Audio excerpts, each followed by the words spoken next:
Assalamualaikum warahmatullahi wabarakatuh. Pada pertemuan kali ini saya akan menjelaskan tentang kasus distosia bahu. Kita ketahui bahwa distosia bahu adalah salah satu kondisi emergensi yang harus segera kita lakukan pertolongan, karena mengingat adanya distosia bahu ini dapat menyebabkan angka kematian untuk bayi dan juga morbiditas untuk ibu melahirkan. Distosia bahu sendiri adalah suatu kesulitan dalam proses melahirkan bahu setelah lahirnya kepala, di mana insiden atau angka kejadian dari distosia bahu ini adalah 0,2 sampai 3% dari seluruh kelahiran bayi. Salah satu penanda apakah ini suatu distosia bahu adalah adanya turtle sign. Turtle sign itu adalah penampakan dari kepala atau leher bayi yang kelihatan lebih pendek dan dagu bayi yang menempel erat di perineum ibu.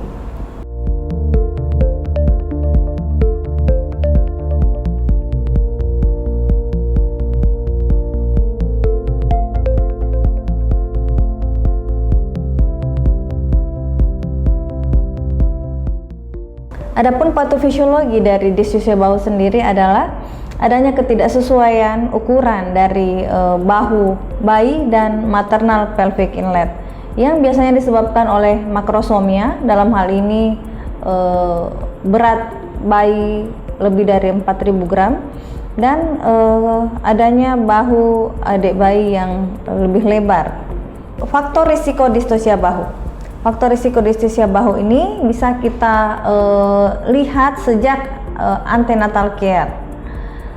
Sejak antenatal care kita bisa mendapatkan informasi dari ibu apakah ibu ini memiliki riwayat distosia bahu sebelumnya, atau saat kehamilan ini taksiran berat janin ibu lebih dari 4.000 gram.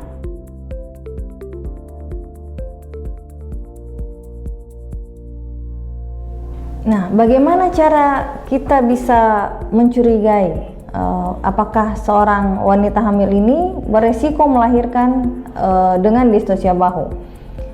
Kita bisa mengenal dari faktor risiko yang dimiliki oleh ibu ini. Misalnya pada saat antepartum, apabila seorang ibu memiliki riwayat distosia bahu sebelumnya, maka pada persalinan kali ini juga memiliki risiko yang sama untuk mengalami distosia bahu. Kemudian apabila ibu hamil tersebut mengalami diabetes mellitus, maka wanita tersebut juga memiliki resiko untuk terjadinya distosia bahu saat persalinannya. Yang berikutnya adalah apabila taksiran berat janin ibu lebih dari 4.000 gram, maka wanita itu memiliki resiko untuk mengalami distosia bahu. Demikian pula pada ibu hamil yang mengalami obesitas dengan IMT lebih dari 30 kg per meter persegi, dan pada ibu-ibu yang menjalani induksi persalinan.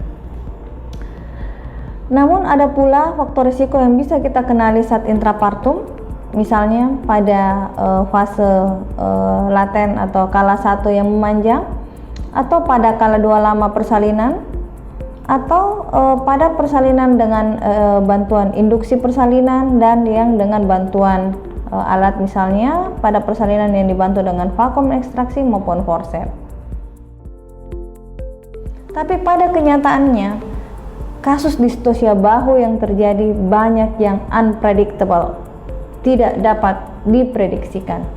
Buktinya fakta-fakta menyajikan bahwa 25-50% kasus distosia bahu ini tanpa ada faktor risiko, 25-50% tanpa ada faktor risiko, dan 50% kasus bayi yang lahir dengan distosia bahu ini pada berat bayi di bawah 4.000 gram, dan pada 84% kasus distosia bahu saat melakukan antenatal care tanpa ada riwayat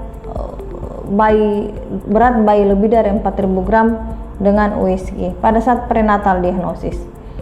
Dan 82% kasus dengan distosia bahu ini yang mengalami parese plexus brachialis pada bayi ini tidak makrosomia.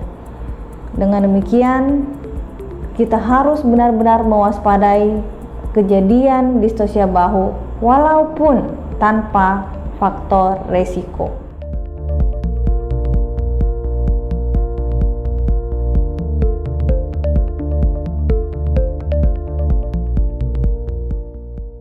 Komplikasi distosia bahu ini meliputi komplikasi maternal dan fetal. Komplikasi maternal meliputi adanya ruptur perineum tingkat 4, kemudian postpartum hemorrhagic atau perdarahan postpartum. Kemudian pada komplikasi fetal adalah bisa terjadi fraktur humerus, fraktur clavikula, kemudian brachial plexus injury, bisa juga terjadi asfiksia, sampai terjadinya kematian bayi.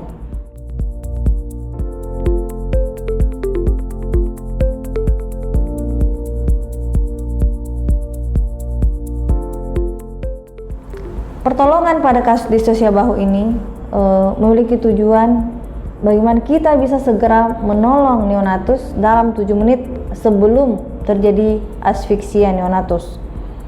Nah, hal yang harus dilakukan apabila sudah ada tanda terjadinya distosia bahu seperti adanya turtle sign, maka yang pertama kita lakukan adalah ask for help. Kita minta bantuan orang-orang yang ada terdekat di sekitar kita. Kemudian kita inform concern, menjelaskan kepada pasien dan keluarga pasien bahwa sekarang terjadi distosia bahu yang memerlukan tindakan emergensi. Setelah itu kita pastikan kandung kemih dalam kondisi kosong dan kita persiapkan penolong seperti dokter maupun perawat NICU ya untuk menolong bayi, kemudian orang-orang yang bisa membantu kita dalam melakukan beberapa manuver-manuver distosia bahu. Setelah itu kita lakukan episiotomi. Episiotomi dilakukan untuk mencegah robekan luas akibat komplikasi distosia bahu. Kemudian kita melakukan beberapa manuver yang akan kita bahas sebentar. Namun ada 2 manuver yang paling umum, yang paling mudah kita lakukan. Yang pertama kali kita lakukan adalah lakukan McRobert maneuver dan Prasad Masanti atau suprapubic pressure. Dengan melakukan suprapubic pressure yang dikombinasikan dengan McRobert maneuver, maka sekitar 84% kasus dengan distosia bahu itu bisa terselesaikan dengan baik. McRobert maneuver itu adalah salah satu tindakan bagaimana kita membuat sudut inklinasi pelvis itu menjadi lebih luas, yaitu dengan cara meminta ibu ataupun mengangkat paha ibu sedekat mungkin ke perut ibu, kemudian kita melahirkan secara biasa. Namun kalau dengan McRobert masih belum berhasil, maka kita menambah manuver itu dengan melakukan suprapubic pressure. Jadi kita melakukan penekanan ke daerah suprasimfisis ke arah bawah tegak lurus, kemudian tetap melakukan McRobert maneuver dan melahirkan bayi seperti biasa. Pada umumnya dengan pertolongan ini bayi insya Allah akan lahir dengan selamat dan baik.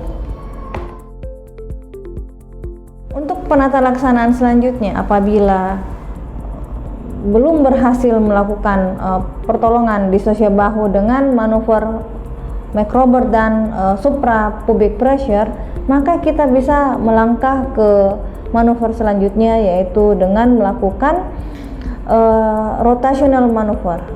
Rotational maneuver di sini adalah kita memutar bahu bayi, jadi menjadikan bahu anterior menjadi bahu posterior ataupun sebaliknya.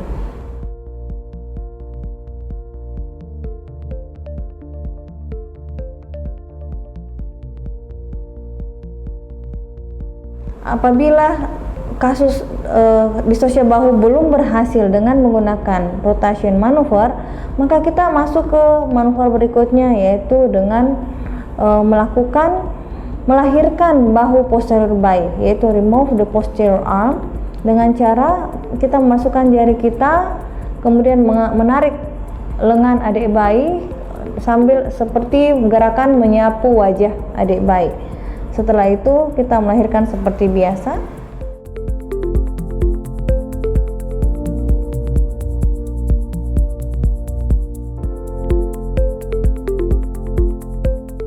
Apabila dengan manuver tersebut yang di atas belum berhasil, maka kita bisa meminta ibu posisi menungging, ya, seperti main kuda-kudaan, lalu kita meminta ibu mengedan seperti biasa.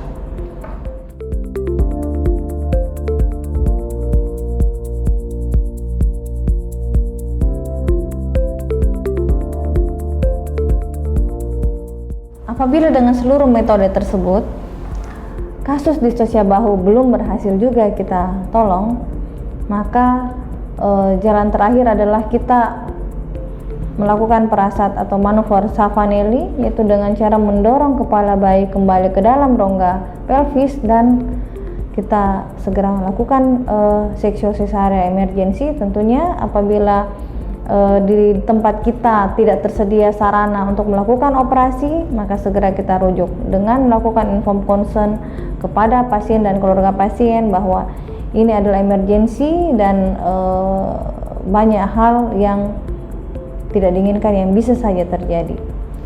Terima kasih, semoga bermanfaat. Assalamualaikum warahmatullahi wabarakatuh.